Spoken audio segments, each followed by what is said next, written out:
nós temos a aprender aqui que nós precisamos manter a palavra pura de Deus em nossas vidas.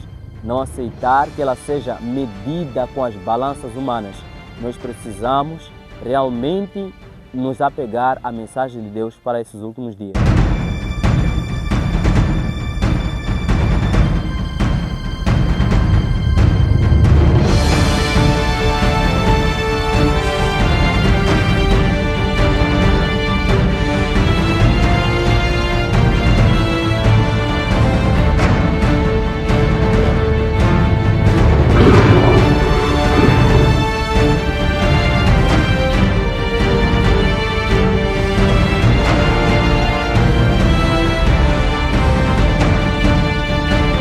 Saudações, amados irmãos, sejam todos bem-vindos ao nosso canal Albino Alberto 7. Se ainda não é inscrito no canal, se inscreva, ative as notificações e também deixe o seu like e compartilhe esse vídeo com outros irmãos. Bom, nós estamos aqui para dar continuidade assim com a nossa série de Apocalipse, que já há bom tempo que nem nós paramos, estávamos somente gravando as lições da escola sabatina. Então também você é convidado assim a acompanhar estas lições maravilhosas. Então hoje vamos dar continuidade assim com esta série e hoje vamos falar sobre o terceiro selo.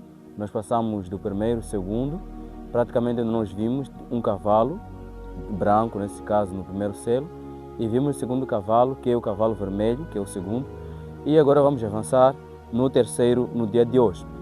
Então vamos aqui também pedir assim aos irmãos que possam apoiar nosso canal. Dizer que há poucos dias atrás nós tínhamos problemas de lapela, mas graças a Deus, Deus enviou alguém, providenciou, por isso estamos ver aqui com uma nova lapela. Enfim, daqui a pouco nós teremos lições já cada um com o seu microfone. Então, graças a Deus que Ele está abençoando esse ministério. E se caso for o seu desejo de dar o seu contributo neste canal, então está a chave Pix abaixo. Vamos assim para o nosso livro, né? Apocalipse, capítulo 6. E nós vamos ler aqui os versos 5 até o versos 6. Vai dizer assim: E havendo aberto o terceiro selo, ouvi o terceiro animal, ou ser vivente, dizendo: Vem e vê. E olhei, e eis um cavalo preto, e o que estava sobre ele, assentado, tinha uma balança na mão. E ouvi uma voz no meio dos 4 seres viventes que dizia: Uma medida de trigo por 1 dinheiro e 3 medidas de cevada por 1 dinheiro. E não danifiques o azeite e o vinho. Então nós vamos analisar aqui esse estudo, basicamente vendo aqui aquilo que é a descrição do terceiro selo. Nós primeiramente vemos aqui que esse cavalo tem uma cor diferente dos 2 cavalos que passaram. Estamos a falar do cavalo branco, cavalo vermelho.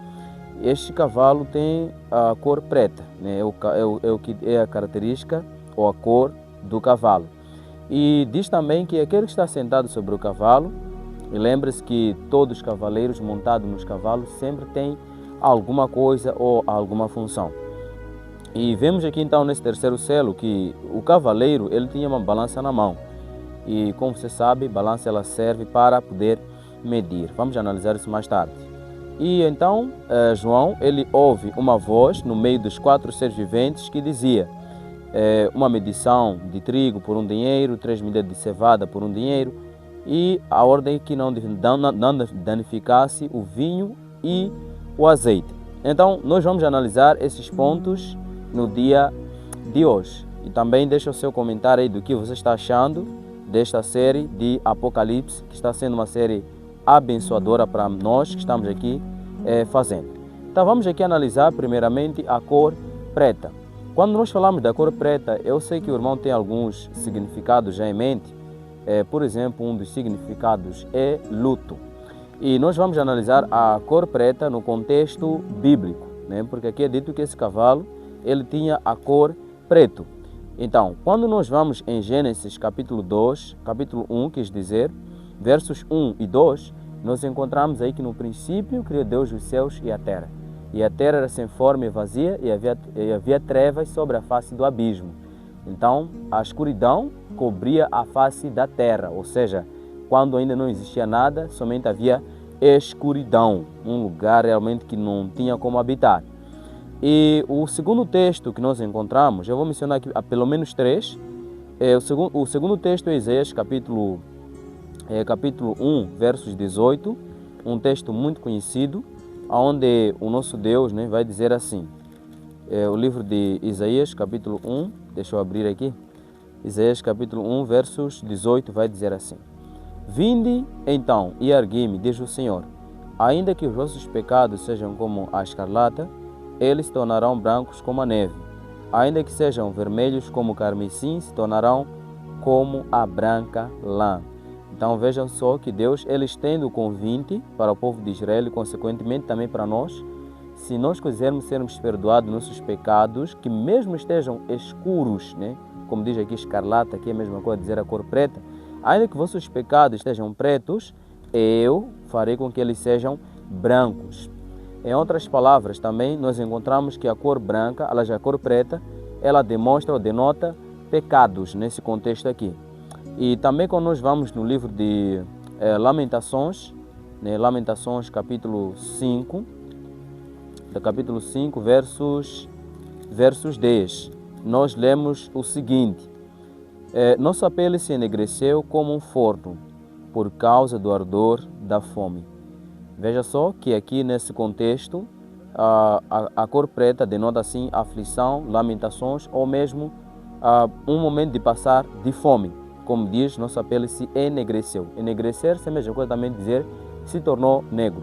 Eu poderia citar vários textos aqui que nem fazem nos entender a cor preta nos seus contextos.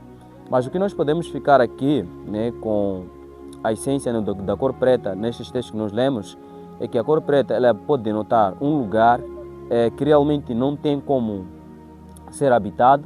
Também pode ser um lugar, ou seja, um momento de pecados, uma situação de pecado, ou também uma situação de fome ou de crise. Então, quando a coisa fica preta, já ouviu essa frase? A coisa não está boa. Então, nós vamos analisar em que sentido, então, se entende esse terceiro selo no contexto profético. Vamos então agora analisar a parte, né, onde vem aí falando que o cavaleiro tinha uma balança na mão. Eu vou lhe fazer uma pergunta. Para que serve uma balança? A sua resposta será para medir alguma coisa. É comum, né, quando nós vamos assim ao mercado, quem sabe comprar lá uma cebola ou um arroz, enfim, tem balanças para poder medir, depois consequentemente para nós pagarmos. Então, vamos ver agora a balança no contexto bíblico. O primeiro texto que nós encontramos é o livro de Provérbios, capítulo 11, versículo 1. Abre comigo aí a sua Bíblia e vamos juntos analisarmos. Provérbios, capítulo 11, verso 1. Vai dizer assim: Balança enganosa é abominação para o Senhor, mas o peso justo é o seu prazer. Vejam só que a balança é usada aqui como alguém que realmente está inclinado para o mal, ou seja, aquela pessoa que realmente vive na mentira, vive enganando outras pessoas, em outras palavras, ela não está a pesar bem, não está medindo ou não está fazendo aquilo que realmente Deus quer. E aqui é dito, mas o peso justo é o seu prazer. Qual seria o peso justo? O peso justo significa julgar consoante a vontade ou conforme a vontade de Deus. E também nós lembramos da história que está em Daniel capítulo 5, versículo 27, onde tem a história do rei Belsazar, quando ele fez uma festa, né, com os seus grandes e depois levou os copos sagrados de Deus e acabou bebendo vinho. E aí então Deus sentenciou a ele com uma escrita na parede dizendo que mene mene tekel ufarsim, ou que significa pesado foste na balança e foste achado em falta, e dividido foi o teu império, o teu reino para os persas. Então encontramos aí que Deus ele também usa a balança, nesse caso, para simbolizar o seu juízo. Então, esses são textos que nós temos que falam sobre balança. Existem mais outros, né? Mas por hoje ficamos com esses aqui, nesse estudo. E vamos então analisar agora a questão do trigo, né? Trigo. Você sabe que o trigo ela é um alimento essencial para fazer o pão, por exemplo, para as pessoas comerem. Ou mesmo no tempo passado, no Antigo Testamento, era um dos produtos que era muito usado para as pessoas poderem se alimentar. E é dito também que o trigo era praticamente é um produto que era muito comprado pelos ricos. Abramos, por exemplo, alguns textos aqui, que, por exemplo, o primeiro texto aqui é o livro de Isaías, capítulo 28, versículo 28, onde nós lemos assim: o trigo é esmiuçado, mas não se trilha continuamente, nem se esmiuça com as rodas do seu carro, nem se quebra com os seus cavalos. Então, nós estamos a ver aqui que o trigo ele não é esmiuçado para sempre, ou seja, passa por um processo e então pega-se aquele trigo e se faz assim um pão. Então o trigo é essencial na alimentação, ou foi uma alimentação essencial lá no passado, e também é uma alimentação essencial para os dias de hoje. Já imaginou se nós não tivéssemos trigo, como que teríamos os bolos, ou seja, mesmo os pães que nós temos? Então seria uma crise. E quando nós agora entramos no lado espiritual, daquilo que seria o trigo, que é feito o pão, é representado como a palavra de Deus. Veja, por exemplo, com Mateus capítulo 4, versículo 4, Jesus Cristo na tentação, lá no deserto, ele disse para Satanás, quando Satanás trouxe aquela primeira tentação, que se você é filho de Deus, mande que essas pedras se transformem em pães. Jesus respondeu dizendo que nem só do pão viverá o homem, mas de toda a palavra que sai da boca de Deus. Então, portanto, a palavra de Deus também é comparado como fosse um pão. E para ter mais evidências, vamos ler aqui também o livro de Amós, capítulo 8, versículo 11. Eu quero acreditar que o irmão pode conhecer esse texto, mas vamos aqui ler, né? Amós, capítulo 3, deixa eu encontrar. Amós, capítulo 8, quis dizer, 8 versos 11. Esse é um texto que fica muito escondido, né? Ok, já encontrei. Diz assim: eis que vem dias, diz o Senhor Jeová, em que enviarei fome sobre a terra, não fome de pão, nem sede de água, mas de ouvir as palavras do Senhor. Veja só que Deus aqui está a profetizar que viriam dias em que Ele ia enviar fome sobre a terra. Não fome de água, elas não fome de pão, nem sede de água, mas sim de ouvir as palavras do Senhor. Ao quer dizer que a palavra de Deus também é comparada como fosse um pão. E quando esse pão, ou a palavra de Deus, quando não é pregado, não é anunciado, as pessoas passam fome espiritualmente. E então agora você começa a entender em que contexto profético nós vamos querer chegar. Mas vamos até lá. E também é dito que o cavaleiro, né, foi dada aí a ordem, né, ou seja, João ouviu uma voz aí, ordenando para o cavaleiro, dizendo que uma medida de cevada. Cevada também é um produto, ou era um produto que era usado, principalmente era o produto que muitos pobres usavam, para também fazer a sua parte alimentícia. E para ter evidência, nós vamos, por exemplo, ler aqui um dos textos, que vai provar também que a cevada, que também que era um produto cultivado, ele era usado para fazer pão. Vamos ver o livro de 2 Reis, capítulo 4, né? 2 Reis, capítulo 4, versículo 42. Deixa eu aqui encontrar. 2 Reis, capítulo 4, versículo 42. Vai falar assim: e um homem veio de Baal Salisa e trouxe ao homem de Deus pães das primícias, 20 pães de cevada e espigas verdes na sua palha, e disse: dá ao povo para que coma. Então, está aqui, um homem trouxe pães de cevada para o homem de Deus, que era aqui Eliseu. E também encontramos o livro de João, né? Fazendo aqui uma comparação, por exemplo, também com João, capítulo 6, versículo 9. João, capítulo 6, versículo 9.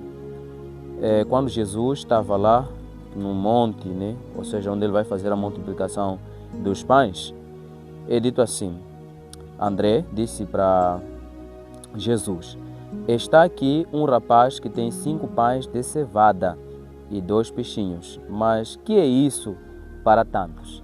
Então vejam só, quando Jesus estava lá, num deserto, num lugar muito distante, então ele queria alimentar o povo e havia dito para os seus discípulos mesmo para eles poderem alimentar.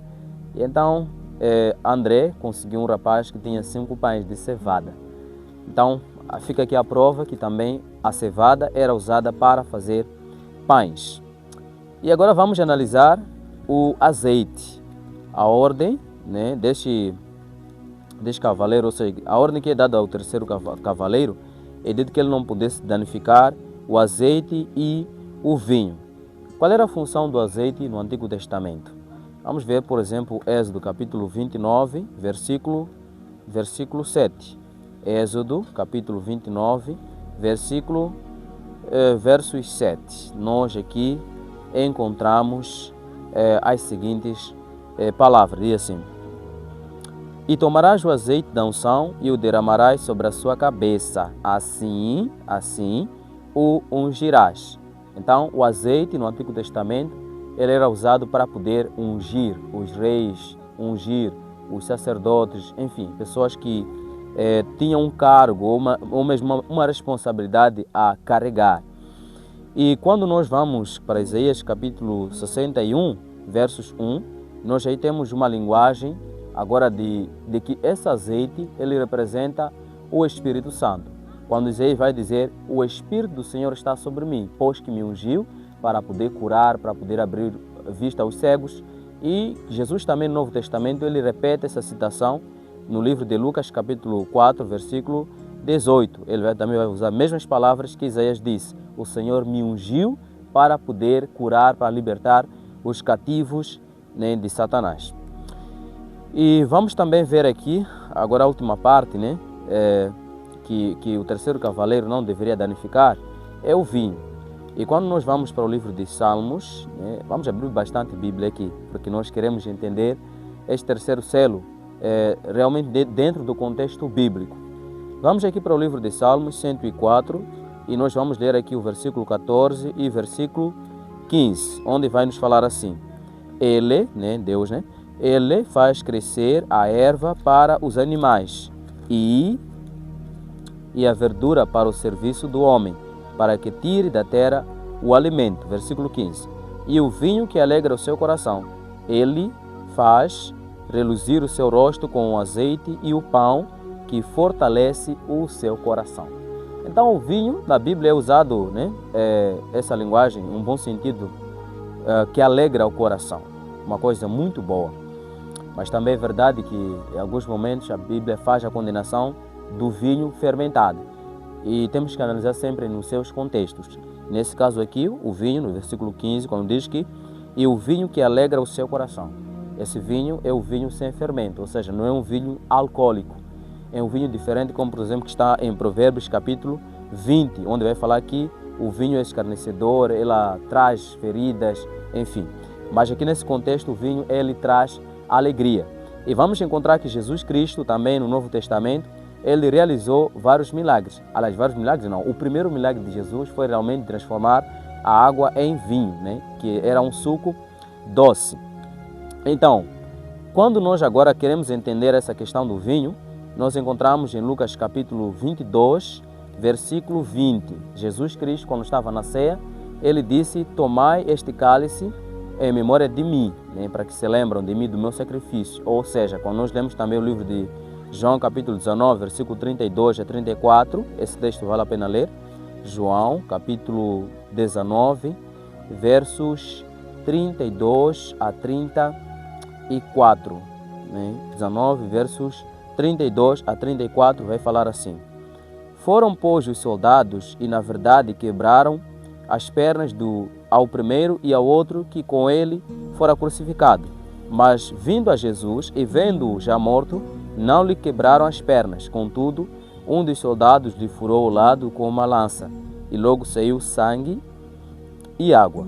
Então, no momento da crucificação de Cristo, onde estavam lá dois ladrões com ele, Jesus no meio, os dois ladrões foram quebrados as pernas, mas Jesus, ele não foi quebrado as pernas. Apenas simplesmente um soldado furou um dos lados de Jesus Cristo. Bom, o sol já está aparecendo aqui, mas vamos dar continuidade assim com o nosso estudo.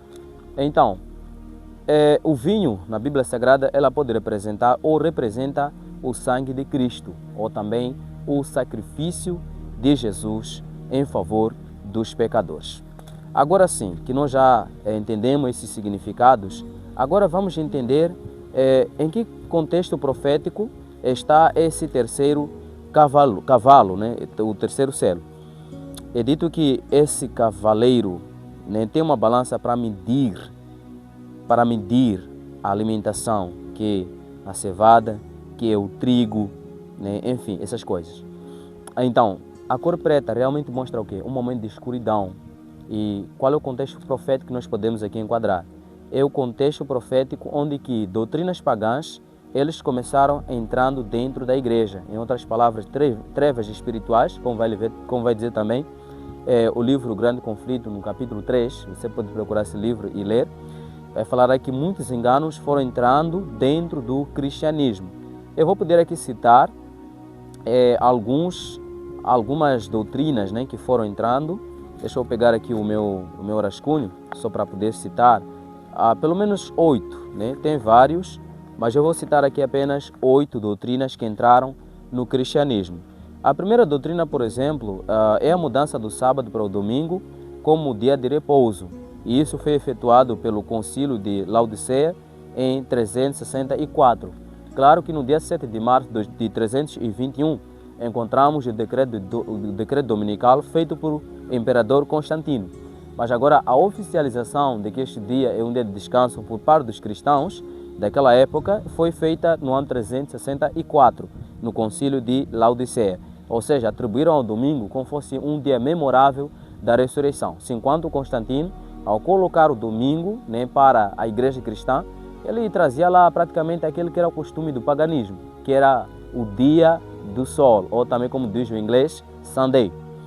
E a segunda doutrina que começou ou que entrou na igreja cristã foi qual? Por exemplo, no ano 431, começa aí, né, a exaltação de Maria e o uso da expressão Mãe de Deus. E isso foi feito no Concílio de Éfeso. Por isso que hoje encontramos algumas pessoas que chamam Maria de Mãe de Jesus, né? A exaltação de Maria começou no ano 431, no Concílio de Éfeso. E a outra doutrina errada, que não tem base bíblica, por exemplo, foi orações dirigidas a Maria, santos mortos e anjos. Quero acreditar que você já ouviu expressões como Santa Maria, Mãe de Deus, por aí, salve, por aí, enfim, a oração vai continuar. Então, essas orações, praticamente, elas foram oficializadas no ano 600. E não somente as orações dirigidas a Maria, mas também como para os santos mortos e anjos. E como eu e você sabemos, um morto não fala, um morto não ouve, e quando ele morre praticamente, ou seja, uma pessoa quando morre, não tem mais a oportunidade de ser salva, ou de ser salva. Então, nossas orações não têm nenhum sentido, porque a pessoa já escolheu o seu próprio destino. Então, essa é uma doutrina errada, pagã, que não tem base bíblica. E a outra doutrina errada que entrou no cristianismo, por exemplo, é o título de Papa ou Bispo Universal, que foi dado a Bonifácio III pelo imperador Focas. Isso em 607. Né? Então, começou aí o título chamado, né, Papa, que até hoje você conhece, ou seja, o Bispo Universal. Esse título foi dado pela primeira vez no ano 607 ao Papa, né, ou assim, ao chamado Papa Bonifácio III. E deixa eu citar mais aqui 4, né, só para terminar. Então, no ano 786, agora autorizou-se o culto à cruz, imagens e relíquias. Nós vimos isso dessa igreja que você bem conhece.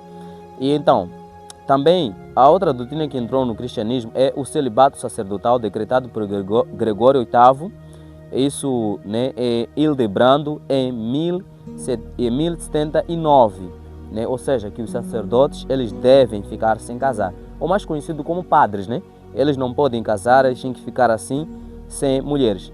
Mas isso nós não temos na Bíblia Sagrada. Não há nenhuma ordenança de Deus dando que os sacerdotes, os padres ou pastores, eles devem ficar sem casar se querem servir para o Senhor. Então, isso é uma doutrina que vem apenas da cabeça dos homens. E avançando ainda mais 3, confissão auricular de pecados ao sacerdote em lugar de Deus, instituída por Inocêncio no Concílio de Latrão em 1215. Também esta doutrina entrou. A confissão, ao invés de ser para Deus, é feita para um homem, e o homem que diz agora que Deus perdoou aquela pessoa. Eu e você somos aconselhados a não confessarmos aos homens, ou seja, os pecados, né, que nós temos na nossa vida, temos que confessar a Deus, não ir lá num padre, num auricular e confessar, depois daí sair pensando que você foi perdoado. Se não confessou para Deus, não tem como você ser perdoado. E a outra doutrina aqui, né, só para finalizar, é livros apócrifos que foram acrescentados à Bíblia pelo Concílio de Trento em 1546. Em outras palavras, livros apócrifos, né, como Macabeus, Judite, né, a Sabedoria de Salomão, Evangelho de Tomé e vários outros livros, né, eles acabaram acrescentando na Bíblia Sagrada. Ao invés de ser 66 livros, né, foram mais de 66. Então isso nós não temos né, como canonizado esses livros. São livros apócrifos, livros que foram feitos depois de Cristo. Então são livros adaptados, que realmente até quando você estuda tem algumas contradições. Então, amados irmãos, o que realmente o terceiro selo quer nos dar a entender? A cena da abertura do terceiro selo, ela retrata uma condição de fome da palavra de Deus. Momento esse de crise espiritual, onde que pessoas não eram assim encorajadas a estudar a palavra de Deus, simplesmente esperavam assim se alimentar de outros, né? Ou seja, estamos a falar de padres, papas e por fim. Pessoas não tinham liberdade de pegar a Bíblia Sagrada e examinar por si. Então, era um momento realmente de trevas espirituais que entraram dentro da igreja cristã. Para você ter mais detalhes, é só ler aí o livro Grande Conflito, capítulo 3, e você vai ter assim ainda mais visão nesta questão. Posso adiantar aqui dizer o seguinte: aquelas imagens pagãs que os pagãos serviam lá no passado, então elas foram cristianizadas. Em outras palavras, ao invés deles adorarem lá uma imagem de Apolo, por aí, então eles substituíram por imagem de Jesus e imagens de Maria, coisa que a Bíblia Sagrada ela não encoraja, ao contrário, condena. Quando nós vamos no segundo mandamento, em Êxodo capítulo 20, versículo 3 e 4, vai dizer que não farás para ti imagem de escultura. Então, portanto, o nosso Deus não aceita adoração por meio das imagens. É uma abominação para ele. Então, nós também podemos enquadrar aqui naquilo que é a questão da criação. Como nós temos um texto áureo que nós sempre lemos, que os 7 selos elas falam também a história da humanidade. Então, os homens, praticamente, quando abandonaram a Deus, eles entraram num momento de estado de escuridão espiritual. E eu quero dar aqui ênfase realmente naquilo que aconteceu durante esse século, onde o momento que a palavra de Deus foi tirada das pessoas. Por isso que estava sendo escasso, né? Ou seja, a medida aqui que é dito, né, da balança, media-se pouco a palavra de Deus, ou dava-se mais valor às tradições do que valor à palavra de Deus. E com isso, o que nós podemos aprender, somente para poder finalizar esta parte. Se você caso tiver uma dúvida, pode entrar em contato comigo, meu WhatsApp vai estar aí abaixo. O que nós temos a aprender com este terceiro selo? Nós temos a aprender aqui que nós precisamos manter a palavra pura de Deus em nossas vidas. Não aceitar que ela seja medida com as balanças humanas. Nós precisamos realmente nos apegar à mensagem de Deus para esses últimos dias. Há muita doutrina falsa entrando na igreja cristã, ainda até os dias de hoje. Pessoas que estão usando balanças enganosas, levando a palavra de Deus como fosse mercado, vendendo a palavra de Deus. E encontramos igrejas que fazem um culto só de milagres, chamando as pessoas, enfim, para receber riquezas, casas, coisas semelhantes. Mas coisa que a Bíblia Sagrada não prometeu. A Bíblia não promete riqueza, a Bíblia não promete bênçãos na tua vida. A Bíblia promete vida eterna na condição de arrependimento, conversão e andar com Deus.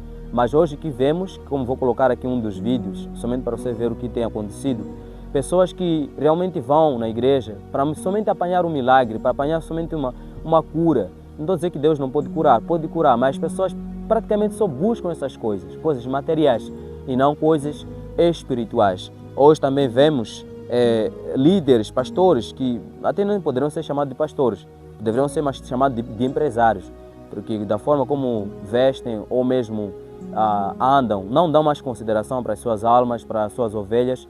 São pastores, em outras palavras, que estão tirando o pão da palavra de Deus da boca das pessoas necessitadas espiritualmente.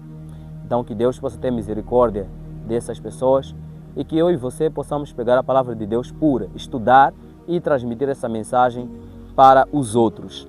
Então, que Deus possa o abençoar. Este assim foi o nosso estudo do dia de hoje. Que se você gostou do estudo, deixe o seu like, se inscreve no canal e também ativa as notificações. E se caso quiser ajudar este canal, abaixo está o nosso Pix. Deus o abençoe.